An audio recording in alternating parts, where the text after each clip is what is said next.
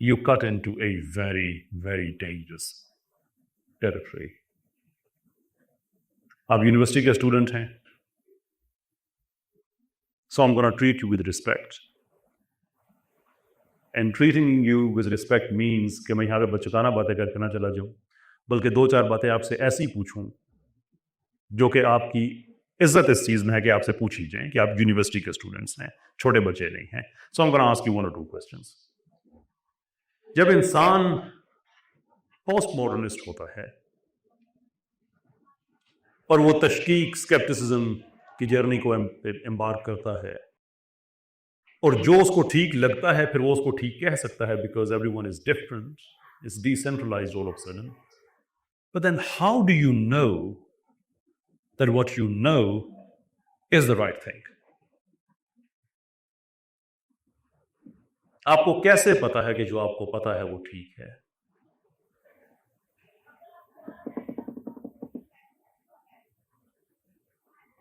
آپ کہہ سکتے ہیں کہ کیفے صاحب انی عزت نہ کرو sir, you are university students, I'm going to put you through this. ہم اسکول کے بچوں سے بات نہیں کر رہے ہیں. کبھی سوچا ہے آپ نے جو بھی آپ کو پتا ہے کیسے پتا ہے کہ وہ ٹھیک ہے یا غلط ہے؟ ہم نے بات کہاں سے شروع کی تھی کہ کسی بھی چیز کو اگر آپ نے سمجھنا ہے تو اس کے کانٹراسٹ کو پہلے سمجھیں. تو ابھی ہم اس کے کانٹراسٹ کو سمجھ رہے ہیں, اسلام پہ ہم آئیں گے.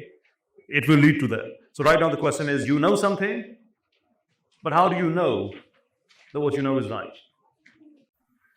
How do you know کہ جس نتیجے پہ آپ پہنچی ہیں وہ بالکل ٹھیک ہے؟ The source came to us about But why do you trust the source? But how do you know it's fantasy? Maybe it isn't. But fallacy is an epistemological label. You're applying something, a label on something, but how do you know it's a fallacy? Maybe it isn't. اب ہر چیز پہ جو ہم نے شک کرنا ہے,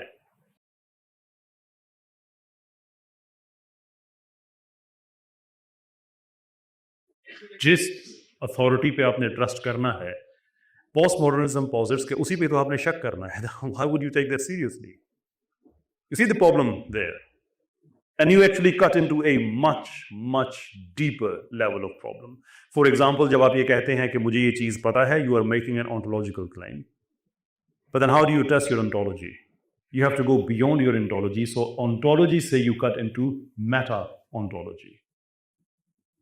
But then what is the source of information? How do you exactly know? I mean, you know that you know it, but how do you know that you are getting it right? This is where from meta-ontology you have to cut into epistemology. But then how do you know that you got that right? So you challenge your epistemology. And from epistemology you cut into meta-epistemology.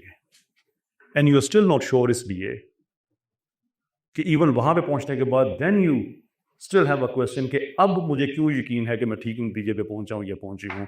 So what are you going to do? Meta-epistemology? And you're adding another layer to it and you are still not sure. So what would you do? Meta-epistemology? Sir, maybe there is no right answer. But that statement itself ایسی ہے جس کو آپ نے تشکیک کی نگاہ سے دیکھنا ہے. You see, there is no way out of it, which is the reason کہ 2012-13 سے بھی بڑی ارلی سٹیجز پہ ہے. کسی نئی سوشل موومنٹ کو 12-13 سال کو لمبا عرصہ نہیں ہوتا. یہ موومنٹ بھی نہیں ہے, ابھی تو صرف تھنکرز کے ہاں ہے کہ maybe it is time to go to post modernism. And you have this certain resurgence of religion and all that in public policy. یہ ہیں وہ پرابلمس. اور اسلام کیا کہتا ہے؟ ایک سجدہ, one, that's it. یہ سارے پرابلمز ریموو ہو گئے تم سے. تو مثال کے طور پہ آپ کو کیسے پتا ہے یہ میٹا ایپسٹمولوجی یہ وہ کرتے کرتے I mean you go into the infinite regress.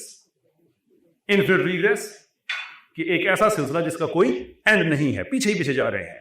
مجھے یہ پتا ہے, کیسے پتا ہے, اچھا مجھے یہ ایسے پتا ہے, اچھا یہ مجھے ایسے پتا ہے, یہ مجھے کیسے پتا ہے کہ مجھے ایسے پتا ہے. Then you add another layer to it. Then you add another layer to it. Or you just open the Quran. And before you do so, آپ اس نتیجے پر لازمی طور پہ پہنچے گا کہ there has to be a first source of knowledge. Otherwise, ہر چیز دوسرے کو چیلنج کرتے کرتے کرتے تو علت و معلول کا سلسلہ لامتناہی ہو جائے گا. And that is an unthinkability in philosophy. ایسا تو ہو ہی نہیں سکتا.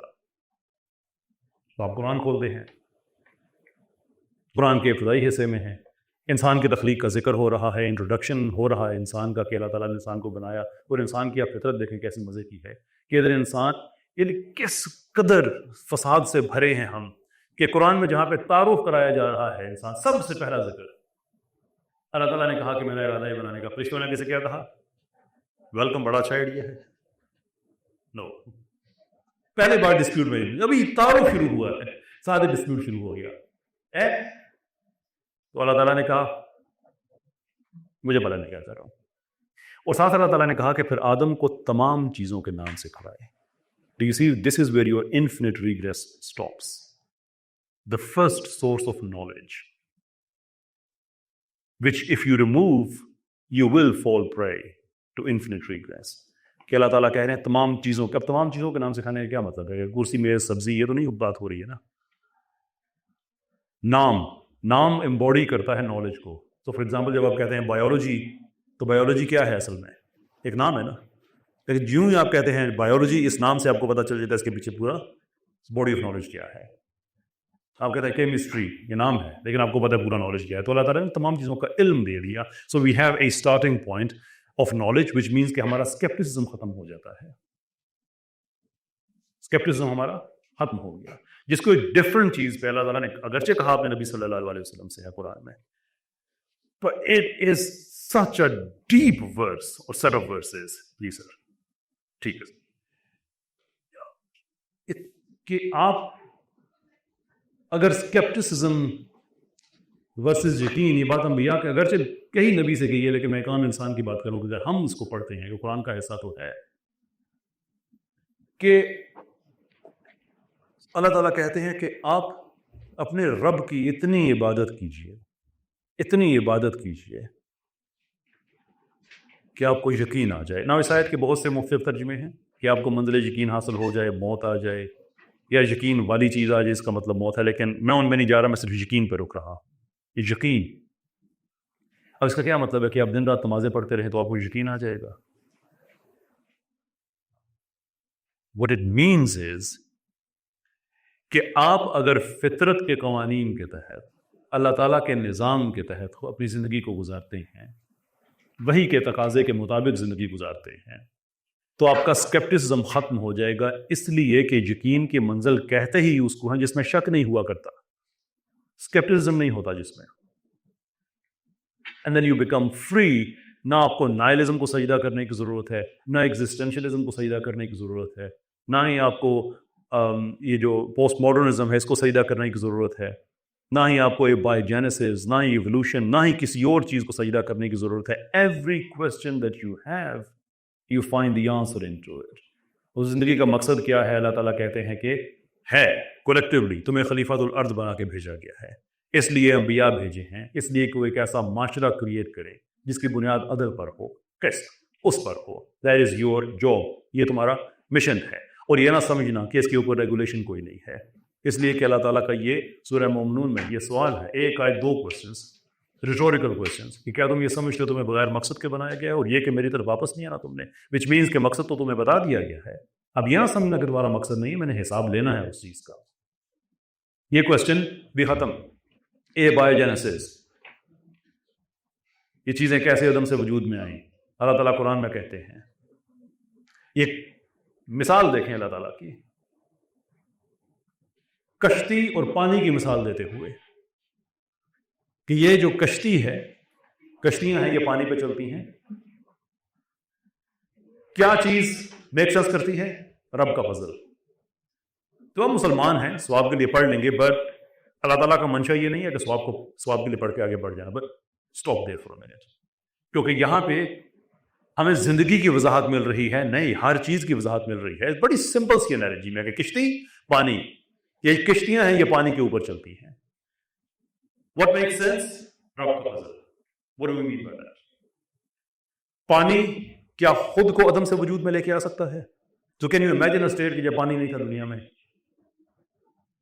اور پھر پانی خود کو وجود میں لے کے آ گیا؟ Is that possible? نو. کشتی پانی کے اوپر ہوتی ہے، لکڑی کی ہے، عام طور پہ ڈوبتی نہیں ہے. کیا کشتی نے یہ خود طے کیا ہے کہ میں نے پانی میں ڈوبنا نہیں ہے؟ کیا پانی نے خود اپنی یہ پراپرٹیز ڈیولپ کی ہیں کہ اس نے کشتی کو ڈبونا نہیں ہے؟ اللہ تعالیٰ کیا کہہ رہے ہیں؟ Water exist, boat exist, they have a relationship. They did not make that relationship. انہوں نے یہ ٹرمز اینڈ کنڈیشنز طے نہیں کی ہیں تو پھر کس نے کی ہے؟ رب کا فضل ہے.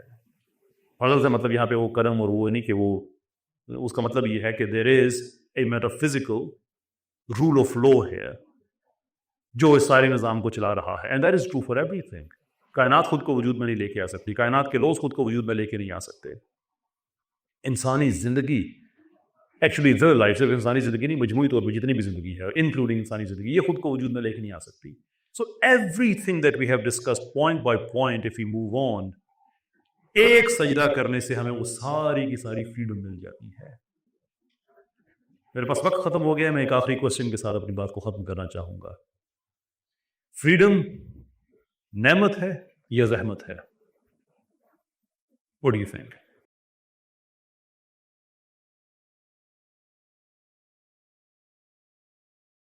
کس نے کہا ہے زحمت ہے؟ Right. I'll take, I can take it on a light-hearted, but kids, if you go and speak to Palestinians, they will tell you otherwise. Kashmiris, they will tell you otherwise. Freedom بہت بڑی نعمت ہوتی ہے, اور جو نعمت ہوتی ہے وہ اپنے ساتھ سرٹن تقاضے لے کے آتی ہے. یہ بات بھی ذہن میں رکھیں. طاقت کے ساتھ ذمہ داری ہے. اللہ نے اگر آپ کو ایک نعمت دی ہے, ایک طاقت دی ہے, تو اس کے ساتھ ایک ذمہ داری دی ہے. تو اگر اللہ نے ہمیں ان سارے سوالوں سے جو آج ہم نے ڈسکس کیے ہیں سب سے آزاد کر دیا ہے ان ایکسچینج آف ون سجدہ, ایک اللہ کو ماننے کے بعد, تو وہ جو ہمیں اتنی بڑی پھر نعمت ملی ہے اس کے ساتھ ذمہ داری بھی تو کوئی ہوگی نا. تو پھر وہ کہاں گئی قرآن کی آیت جس میں اللہ کہتے ہیں یہ انبیاء کو بھیجنے کا مقصد ہی یہ تھا کہ انسان ایک ایسا رہن سہن بنائیں, ایک مقصد ان کی یعنی کہ یہ ہے کہ ایک مبنی بر انصاف معاشرہ کریٹ کیا جائے. کیا معاشرے میں ہمیں آج عدل نظر آتا ہے؟ کیا ہم خود سے عدل کر رہے ہیں؟ معاشرے کے ساتھ عدل کر رہے ہیں, امت کے ساتھ عدل کر رہے ہیں؟ بیانڈ. اور اگر نہیں کر رہے ہیں تو اس کا مطلب یہ ہے کہ رب کی دی ہوئی اس نعمت کا ہم کفر کر رہے ہیں, کفران نعمت ہے. اللہ تو بار بار پوچھتا ہے کہ کس کس نعمت کو تم جھٹلاؤ گے, کس کس نعمت کو ٹھکراؤ گے, اور اللہ یہ بھی کہتا ہے کہ حساب میں نے سب کا لینا ہے. تو بینگ ریلیجیس ڈزنٹ جسٹ مین اپنی نماز پڑھ لی, روزہ کر لیا سارا. یہ تو فرشتے بہت بہتر کر سکتے تھے, بہت بہتر کر سکتے تھے. When it comes to religious freedom, it means a tool that you use to fulfill your جو آپ کی obligations ہیں, جو ڈیوٹیز ہیں. Think about it. میں اس پہ زیادہ آگے بات نہیں کر سکتا, میرا وقت ختم ہو چکا ہے. بہت بہت شکریہ آپ سب کا. اللہ تعالیٰ آپ سب کو خوش رکھے, آباد رکھے. wanted to have a bit more elaborate discussion, but obviously time constraint بھی ہیں اور ہم 2 speakers ہیں. بہت بہت شکریہ. آپ کا کوئی بھی کویشچن ہے آپ بتا سکتے ہیں سوسائٹی کو. It will get to me and I'll do my best to get that. السلام علیکم.